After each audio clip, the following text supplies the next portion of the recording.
네, 안녕하세요. 샘플러스에서 전공수학 가르치고 있는 이정훈입니다.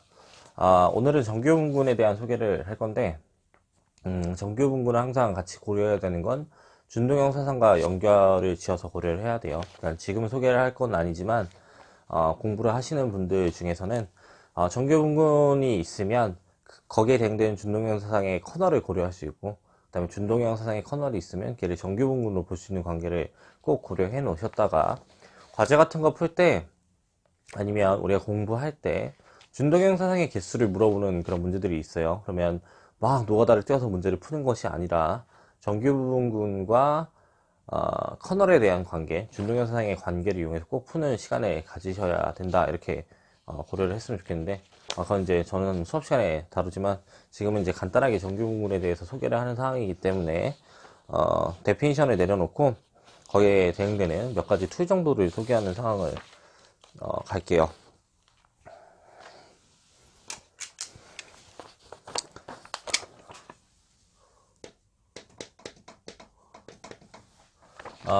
커널을 가지고 원래는 모티베이션을 가져가서 정규분군에 대한 데피니션을 내려주는데, 커널에 어떤 성질이 있냐면 이 준동형 사상에 대한 커널이겠죠, 당연히. 그게 아니면 정의가 안 되니까. 이 커널은 A 커널 F랑 커널 FA의 집합이 같다는 걸 보장해 줄 수 있어요. 그러니까 이런 성질이 중요한 성질을 갖는 이유는 어, 의미를 갖는 이유는 나중에 뒤에서 상군에 대한 데피니션을 내려줄 건데, A 커널 F와 만약에 B 커널 F가 만났을 때, 그러니까 이게 상군의 의미죠. 상군의 원소로서 연산을 정의하는 상황인데, 얘에 대한 데피니션을 AB 커널 F 정도로 내리고 싶다 라고 치면, 일반적으로는 그냥 내릴 수가 없는 게, 이 B가 커널을 넘어갈 수 있는 상황이 되면 보장이 되겠지만, 얘가 만약에 못 넘어가는 상황이었다고 치면 이런 정의를 해줄 수가 없어요. 그러니까 이런 성질이 존재하지 않는다면 얘가 넘어갈 수 없기 때문에 결국 이런 정의를 해줄 수가 없다. 그러면 연산에 대한 데피니션에 좀 에러가 생겨서 잉여분에 대한 데피니션을 내려줄 수가 없어요. 그래서 이런 성질이 중요하다는 걸 수학자들이 관찰을 했고, 이런 중요한 성질을 이용을 해서 데피니션을 내려준 거죠. 일반화시켜서. 그래서 정규분군에 대한 데피니션을 내려보자면,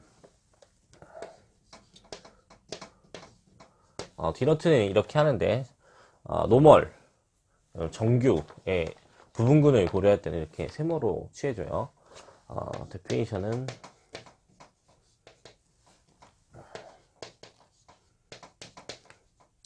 이미 G를 꺼냈을 때 이런 성질이 만족하는 거니까 GN과 NG가 같아지는 이런 상황이 되는 걸 정규분군이다, 이렇게 얘기를 해주는 거고, 이렇게 써놨다고 해서 어떤 착각을 많이 하시냐면 GN이 NG가 된다. 그러니까 여기서 말하는 이 N은 원소겠죠.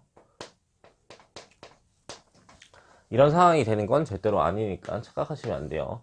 이거는 내가 GN을 취해줬을 때 적당한 다른 녀석이 존재해서 M' G 형태를 보장해 줄 수는 있지만 내 원소가 그대로 교환을 시켜준다는 건 아니에요. 이거는 중심에 대한 데피니션이니까 착각하시면 안 되고, 이런 식으로 풀다가 틀리는 분들이 많으니까 조심하시면 좋을 것 같고, 실제로 이걸 보이는 거는 생각보다 쉬운 일이 아니어서 한 테스트 정도는 고려를 해주는데, 똑같이 이미지를 고려했을 때 GN, G 인버스가 N에 포함되기만 해도 정규분군이 된다는 걸 보장해 줄 수 있으니까, 테스트 이용하든 데피니션을 이용을 하든 정규분군을 보이는 방법은 이 두 가지로 고려를 하시면 좋을 것 같고, 대표적인 정규분군 한번 생각해 봤으면 좋겠는데, 자연스러운 데피니션, 이 G가 이렇게 있다고 해보죠. 그 다음에 H가 있고, 그 다음에 항등원이 이렇게 갭으로 하나 그려놓죠. 그러면 항등원이라고 하는 것만 들고 있는 이 셋은 정규분군이 될 수 있냐라고 하면, 이미 G를 꺼내서 얘를 취한 건 G밖에 없는 상황이니까 항등원의 G로 써도 상관없는 상황이 되죠. 그러니까 이런 건 이제 정규분군이 된다는 걸 자연스럽게 보장될 수가 있어요. 그 다음에 자기 자신은 어떠냐라고 하면, GH가 GG의 H가 GG로 되는 상황이 되겠죠. 그러니까 자기 자신도 이렇게 정규분군이 된다는 걸 알 수 있어요. 그러니까 자명하게 항상 이런 정규분군을 깔 수 있는 상황이고, 그 다음에 H를 고려하면, H를 그냥 꺼내오지 말고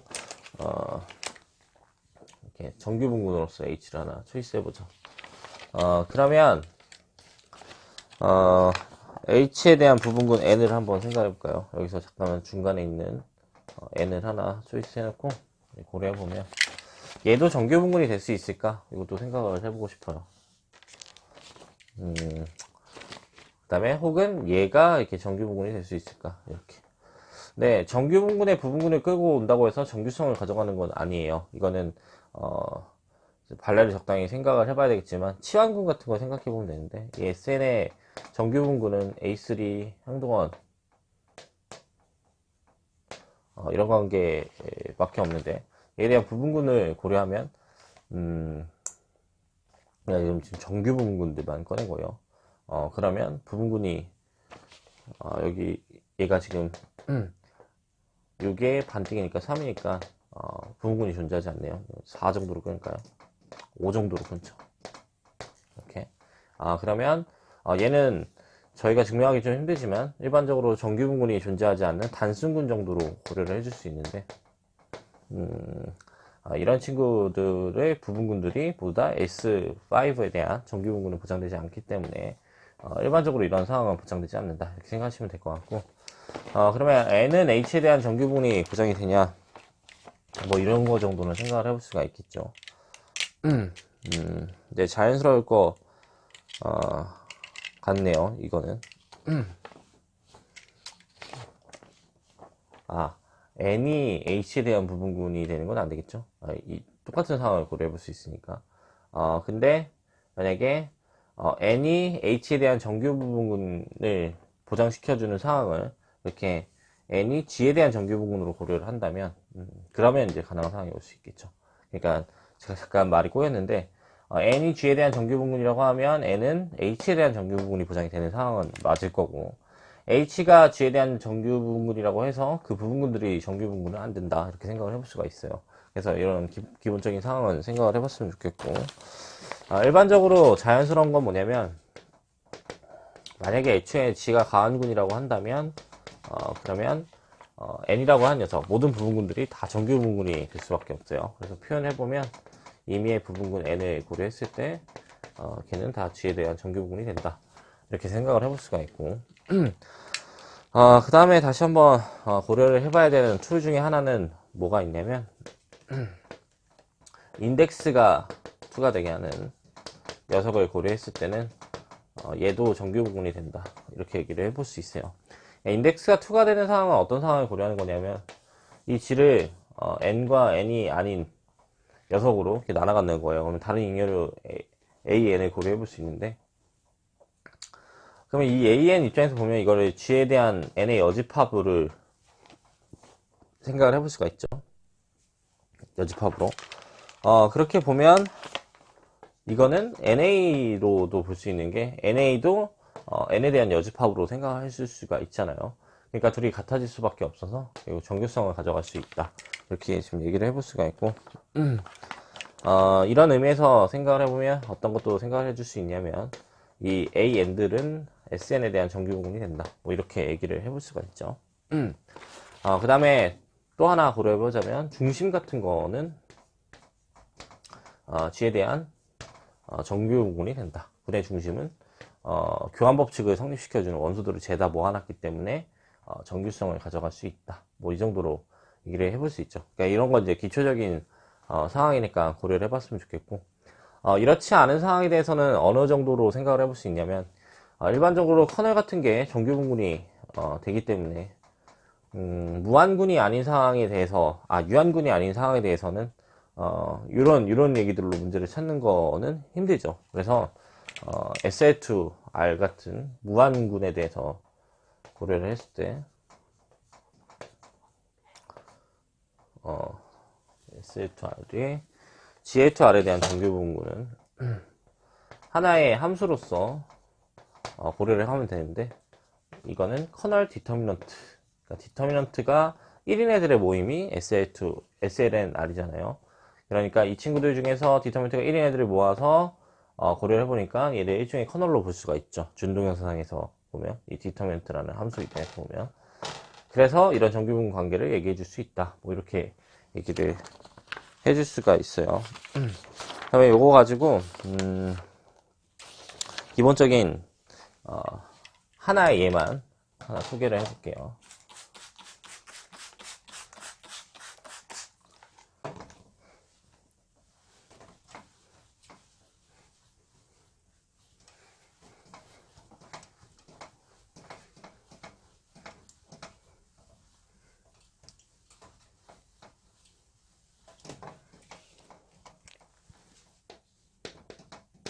이 Q8이라는 군을 한번 생각을 해보죠. Q8은 윗수가 8짜리인 군이고 4원소 군이라고 해요.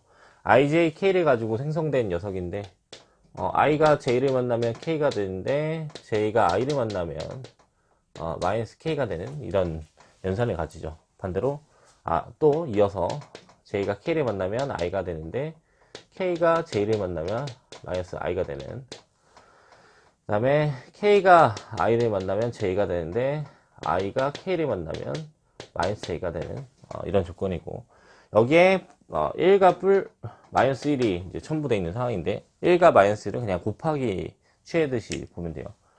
그 다음에 I랑 J랑 K의 제곱은 복소수 계산하듯이 이렇게 움직이는 게 이 사원소군 형태이죠.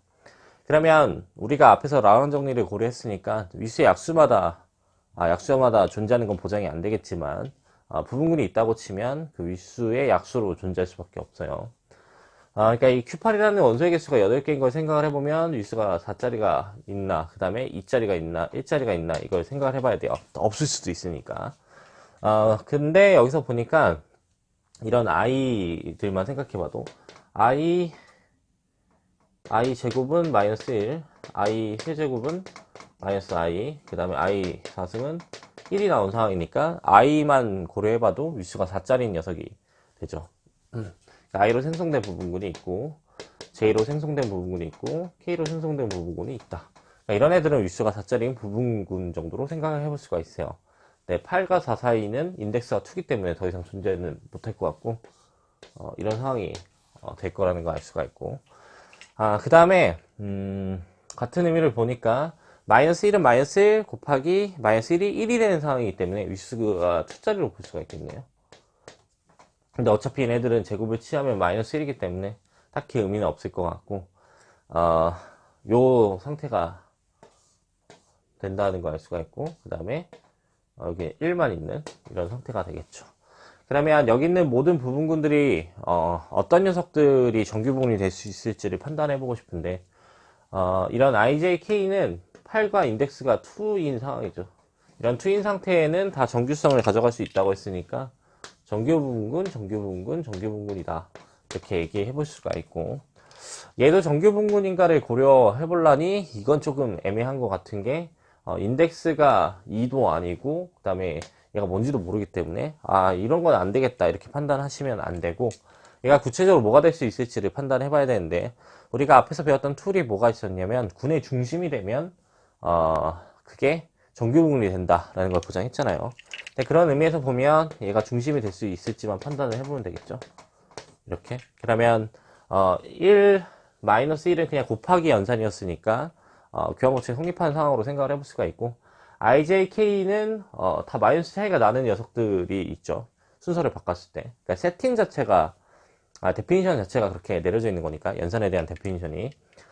그러니까 교환법칙이 성립시켜 줄 수 없다는 걸 알 수가 있죠. 그러니까 유일하게 얘네들만, 그러니까 마이너스 1과 1만 중심 원소가 된다는 걸 알 수가 있고, 이 중심이라고 하는 거는 정규분군이 잘 보장되는 녀석이었으니까 정규분군이다, 이렇게 얘기를 해볼 수 있고, 자기 자신은 당연히 정규분군이고 이 자명한 녀석, 항등호만 있는 녀석도 정규분군이었으니까 Q8에 있는 모든 부분군은 다 정규분군이구나, 그래서 이런 구조를 이루는구나, 이렇게 생각을 해볼 수가 있다, 이렇게 고려를 해볼 수가 있어요.